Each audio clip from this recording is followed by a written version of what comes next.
डाकू अंगुलिमाल और महात्मा बुद्ध।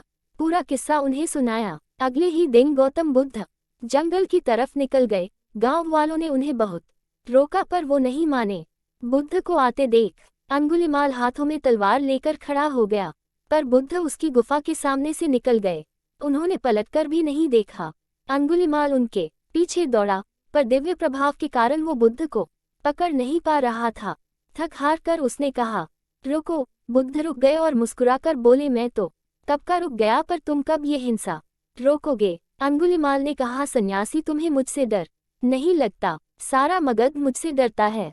तुम्हारे पास जो भी माल है निकाल दो, वरना जान से हाथ धो बैठोगे। मैं इस राज्य का सबसे शक्तिशाली व्यक्ति हूँ। बुद्ध जरा भी नहीं घबराए और बोले, मैं ये कैसे मान लूं कि तुम ही इस राज्य के सबसे शक्तिशाली इंसान हो? तुम्हें ये साबित करके दिखाना होगा। अंगुलिमाल बोला, बताओ कैसे साबित करना होगा? बुद्ध ने कहा, तुम उस पेड़ से 10 पत्तियां तोड़कर लाओ। अंगुलिमाल ने कहा, बस इतनी सी बात, मैं तो पूरा पेड़ उखाड़ सकता हूँ। अंगुलिमाल ने 10 पत्तियां तोड़कर ला दी।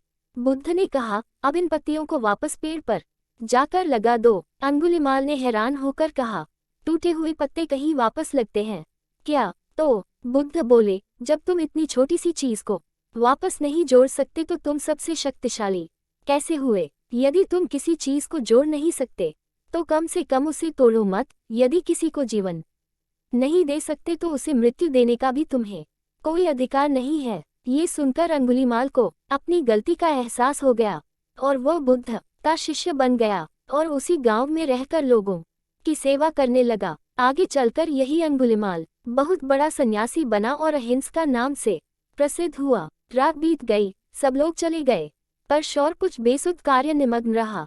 बुद्ध उसके पास पहुंचे और बोले, शौरपुछ, तुमने प्रसाद पाया या नहीं? शौरपुछ का गला रुंध गया।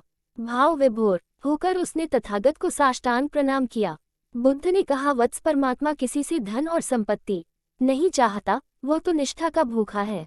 लोगों की निष्ठाओं में ही वह रमन किया करता है और तुमने स्वयं ये जान लिया।